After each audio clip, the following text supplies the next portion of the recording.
এই শাওয়ালের 6টা রোজা সম্পর্কে কিছু কথা না বললেই নয়। হাদিস আপনারা ইতিমধ্যে শুনেছেন।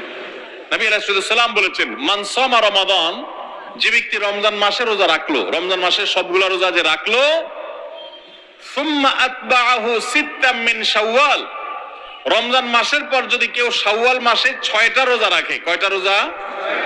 6টা রোজা রাখে। কোন মাসে? শাওয়াল মাসে, যে মাসটা চলছে। তাহলে কি হবে? কানা কাসিয়ামিদ দাহর, তাহলে সে সারা বছর রোজা রাখার সওয়াব পাবে।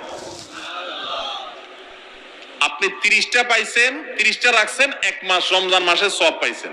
সাথে আর শুধু 6টা প্লাস করলে অফার হলো 12 মাস রোজা রাখলে যে পরিমাণ সওয়াব পাইতেন, আপনার অ্যাকাউন্ট আল্লাহ সেই পরিমাণ সওয়াব জমা করে দিবে। তাহলে কোন বুদ্ধিমান মানুষের শাওয়ালে 6 রোজা রাখা ছাড়া উচিত না। অনেক উলামা ইকরাম এই হাদিসকে ব্যাখ্যা করেছেন এইভাবে যে আল্লাহ রাব্বুল আলামিন সাধারণত নেক আমলগুলোকে